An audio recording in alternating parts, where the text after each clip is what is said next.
Okay, so this is our PLC group. This is Miss Gray, Miss Powers, and Miss Bismeyer.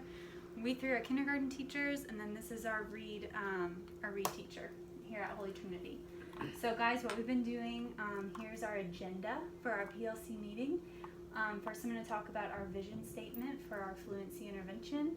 Then we're going to go over a little bit of research. Then we're going to talk about our intervention that we've been doing. I'm going to show you all our pre-assessment from conferences, and then I'm going to show you guys my data from March right before spring break, and I'm going to break it down into some charts for you, and then we're going to talk about where we're going to go from here. So vision statement. The kindergarten team will prepare students for first grade by facilitating instruction that supports high frequency word recognition, CVC word blending, and repeated reading. Our goal is to build reading fluency so that all students are able to read 40 plus words per minute by the end of kindergarten. So what the research said before we started this intervention was that educators have recognized that fluency is an important aspect of reading. The results of the research I found showed a 0.91 correlation, so a 1 would be a perfect relationship between fluency and comprehension, so they're very, very closely related. And why that reasoning is because basically what we already know is if kids are using so much mental energy to break down sounding out the words, blending the words, and all of these things together, then they're not able to pay attention to what they're reading and what it means at all. So this was another research that I found, and this was how I tried to determine how many words per minute would be, how many we needed to be able to read by the end of the year. So this was called 90 years of measurement. So this was quite a few researchers, and they put all of their research together and produced this table. The only problem was is that the table started in first grade, so they don't even have a beginning of the year in first grade words per minute that students should be able to read, but they have it for winter, and I know it's really small. But so if they're in the 90th percentile kiddos, they should be reading 81 words per minute by winter of their first grade year. If they're in the 75th percentile, they should be reading 47 words per minute by winter of their first grade year. And if they're in the 50th percentile, they should be reading 23. So our goal of 47 is kind of lofty for the beginning of the year, but as you'll see in just a minute, we were able to do it. So here is the strategies that we're going to use. So things that we're going to do daily, or that we have done daily, is using these strips. So I know, Carol, you haven't been in our classrooms, but how we do these is the kiddos lay them flat like this, and they simply read the sentences. And they're all made of high frequency words or 3-letter words that they can sound out. We had a couple sight words in here that we hadn't learned yet. How did your guys' kiddos do with those?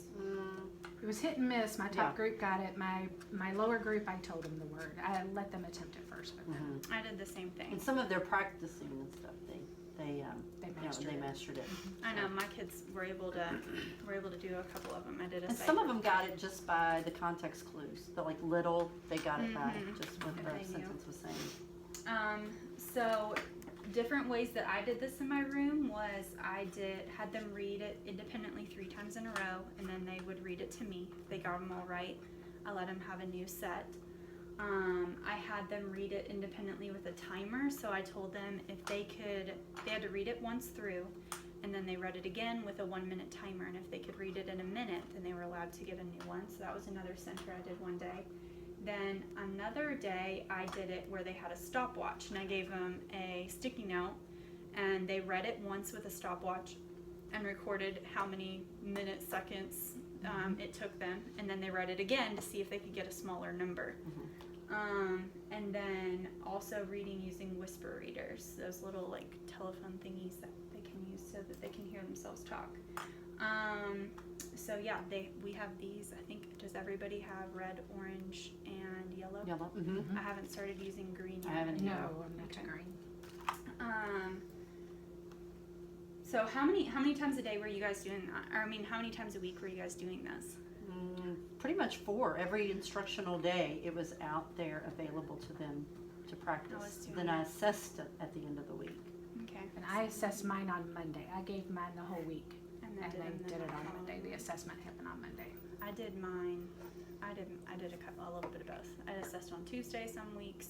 I assessed on Friday some weeks. I just kind of did it based on how many times I had seen them in that center. Did the sets get progressively harder? They don't really. Not really. Like that is set 2, this is set 3, and so. They have the same words. Because some of them have like ending. Help. Now this one has jump, so they don't really get harder. Okay. But the kids different don't know that, words. so they think they're going up to To level, level 1, 3. 2. So that was Because kind of they an have incentive numbers. for them. Yeah, motivated them to do Yeah. it. Okay, so weekly, we tracked this through running records. So the first time that we did it, we used a running record of one they had already seen before, and we decided that that was not true data. So then we did a running record using one of the sets that they had never seen before, and we just gave them the paper and let them, well, we gave them the strips, and then we recorded it on the paper to see how well they did. And obviously they did a little bit better on the one that they had seen before, but I still saw pretty good improvement on the ones that they had not seen before. I think I talked about everything. So I tracked for every single kid how many words correct per minute that they were able to read, and I think you all did the same. All right, next up, so here's how we did. So in February at conferences, I had 14% of my kiddos, and Carol, most of these come see you. They were reading less than 20 words per minute, and then 23% of my kids were reading 20 to 24 words per minute. 14% of my kids were 25 to 29 range. 23% were in the 30 to 35 range, and then 27% of my kids either finished the passage in under a minute or were reading at least 36 words per minute. Then in March, I had nobody reading under 20, nobody reading 20 to 24, nobody reading 25 to 29, and then my little book club That's kiddos awesome. were Yeah. still 30 to 35 words per minute in March. So it's just a little, like a month and a week's time of using these, and we just shot up. Now, I am reinforcing this by using little phonics readers where we do a repetition. So Oh, it's that's all short vowel words with a few sight words. And so, like, each child will take turns reading a page, and then we'll all read it out loud. And then the next day, a child will read the whole entire book to me. And the next day, another couple of children. So, That goes Yeah. along with our repeated reading. Yeah. yes. So that's kind of why we started all of this, is because we were doing the CVC words, we were doing the sight words, but we were doing readers, but we weren't doing them repeatedly, Right. the same thing over and over, so their fluency was down according to what I was shooting for. And then I had 82% of my kids were finishing the passage of 36 words. So this is the same numbers, just in a pie chart. So when I started looking at this data after conferences, if you see the straight line going down the middle, 50% of my kids, if my goal was 30 words per minute, were under. And then 50% of my kids were on target. And so I was like, whoa, 50% is not great. So that's why we started this. And then this is after. So Wow. this is a month Yeah. afterwards. Sure. These 3 sections are gone. This one is small, and that's really just our kids who need some extra intervention. And then the rest of the class was able to get up to 40 words per minute, where that was our original goal by the end of the year, was to get them reading there. So then what I did was I took all the data from my very last running record that I did, and I made a new chart with new little categories for the kids. So they started now at less than 30, and I have nobody.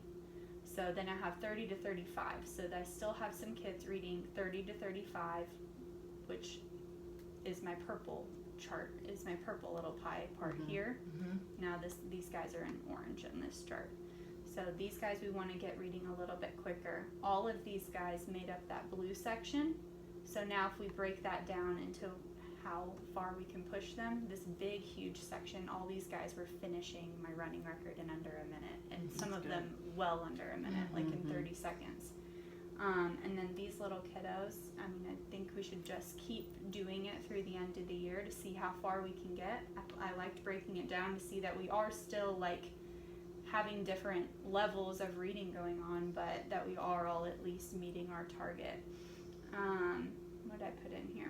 As the data collection revealed, our intervention project was a huge success. Woohoo, pat on the back. In the chart below, I reorganized the data from my last assessment to show that my students are on many different levels of fluency. So we're not all on the same level now because of this. We are still all spread out, but it's all spread out higher than it was before. So questions for our meeting today. Is it beneficial for all students to continue using fluency strips? Like, do you guys have any high kids who you think this is a waste and should we do something different with them? Do you have any low kids who are getting frustrated by it? Or I don't really have any low kids that are frustrated by it. I think if anything, it pumps them up and it's getting them a little bit more confidence in themselves. Right. I do have some on the higher end. Yeah. And this is kind of redundant a little bit. It was fun at first, challenging at first. They've mastered it. And those kiddos, I've moved on to some smaller chapter books and things like that. Not necessarily the fluency as far as how many words per minute they get, but just trying to hit them at their level. And the next step could be with those kiddos would be to bridge the gap between that and the comprehension piece, Right. because a lot of times I find kids, especially my third grade class, when they're so fluent they can read anywhere in this book, but they have no idea What it Right. means. what it means. So you could maybe take those kiddos and expand that Do comprehension. a storybook with a Instead of story strip. and ask with questions. comprehension questions? Mhm. I think that's a good idea because Yeah. they don't have any problems with fluency. Right. Okay, what about running records? Do we still think that this is the best way to track our data? Next think year when so. we do it, do we want to use the running records the same way? Do we think that tracking the words per minute is the best thing to track, or should we be tracking their number of errors, or what do you think is the best, like, one data point that we could Well, I collect? think both. I think you need to know their words per minute, but also kind of know their errors also, just for yourself to know what are they doing And to their see if they're errors. making the same type of errors. Right, every Over time. and over. I think it's a good conference piece as well. It You get to is. sit across the table from a parent and be able to show them. Well, it's a number thing. We can Right. tell them, but if I put out something that says, look at these numbers, and they're going, 15 words per minute, yeah, Then and then, question. and then they can Yes. see their growth. right. When you Right. go from point I mean, A that to point analytical B. or whatever, that numerical data that they get, I think says a lot to them. Well, I think some parents, it was like, okay, yeah, they're reading really great. I had a couple kids that were like on the borderline of struggling and being right on target, and having their parents say, okay, or having that data for me to show their parents, okay, yes, they are reading these all very accurately, but they have to pause and sound out Right. each and every And word. it kind of shows So them. while we're getting this all right and you guys are practicing at home, and yeah, I'm sure they sound great, but when I compare them across a spectrum of other kids, they're slow It's Right. eye-opening. because they're Yeah. reading every single word so slowly, and so there's no way they know what they're reading. When And we so- started it at conference, we did our first running record at conference. I think we could start before that. I think we would be good to start maybe right after the first conference, like in November. We've got a few sight words under our belt. We've got a lot of sounds, or maybe even right after Christmas. I think But I even think it needs to using, go like earlier. if we typed up those sheets that we do the running records on, if we took like one of our readers, like the Jaw, will you give me that little book right there? If we took, I don't know when this is, but if you took all of these words and just like, I have a job said, Dan, I can put jam on it, and we put them all on a running record and gave them the book, and then took the running record off of these, like before we have all these words down and all those sounds, just using these as running records, I think that would be good to do from the get-go, because it's, I do too. It would get a parents a jump start to start helping their children. It'd be early intervention. Yeah, so I mean, we start on book 6. I mean, we could start like on book 8 or 9 just to get that first get that level, first running record right, for as like a for fall baseline conferences. or something. All right, last question that I have for you guys today. How are you sharing your results with parents? Well, the first one we did at conferences, but then the other ones, like I've got my data sheet. I really don't want to send the actual running record home to them, so I just like on a strip of paper, our most recent running record was done on such and such date. Your child did blank words per minute. Did you list the Be years? like it. I didn't list the years. I think the running records can get a little overwhelming for them looking at all All those those codes. noting. and I stuff. did show them all that the jam, Pam has jam or Yeah. whatever we did at conferences, and showed them everything that we were doing and told them they were going to be seeing them coming home every week. Now, the first one we did after that, I sent home the code with the running record. I made a copy of it to keep for myself, but I sent home the code with the running record. I didn't have a lot of questions, not sure how many parents actually. looked at it. Yes, so. That's good. That's Yeah. a good idea. Sending When do them- we do our first book? Do we do it before first conferences? Could we do a running record by the first conference, just one to kind of get them used? I don't I'd know. have to We'll look back through back. plans. It's week 6 is when we have our first book. So, But it's a pretty basic book with the same word repeated over and over Right. and over again. But I think that If we it's get, the map, right? No, it's It's fit. fit. Fit. Oh gosh. and then Pam has a map. Mm-hmm. Yeah, Pam has a map at 7, and it starts at 6. So if it's 6 weeks into it, I'd say by conferences we're up to book 8 or 9 that we could possibly. I know Just we've done do a few one. books because at that fall conferences I say we've sent these books home. Yeah, I did too. I've Yeah. put it in my newsletter. So it- Please keep them. Well, let's look and see where we are next year as to where it falls with conferences, just to do one to say, here's what we're doing, and that kind of gets them a little kickstart into, oh, you know, she means business. we got to read these books. Could be our early book club kids too. Right, Mhm. right. Yeah, I Right. think it was beneficial when we did this. We had just done iReady, and then we did these running records, and it was like, hold on. If I look at this assessment versus iReady, I'm sending 2 different groups to book club Right. because they're showing me 2 different things. Right. But I was like, I feel like this running record shows me a lot Right. more Mm-hmm. about what they can blend and what they know than even the iReady did. Right. I just feel like it can be a little subjective sometimes with the questions. Well, the iReady kind of focuses a little bit more on the phonological awareness and, Mm-hmm. you know, the basic phonics Phonics, versus yeah. fluency. Well, and there's something There else is a that- little piece of fluency on the iReady, but, I mean, No. it's not, The iReady scores at the beginning of the school year too. There's the whole logistics of how to use the computer. Computer, Right, computer right, lab, so right, they're right. Not quite as accurate as I would Right. base this. All right, so keep using these through the end of the year. We think is a good idea. Mm-hmm. So keep doing the running records, Right. Um, all of it. Are you guys gonna introduce a new color a week or a new set a week? Like a new little. I think my center groups are going to be at different levels, of course. So I don't think I'd do a whole set. I might do like this one or 2 2 yellows. rings a week. Yeah, 2 of the same color a week. To keep getting new Uh-huh. material out there. Yeah.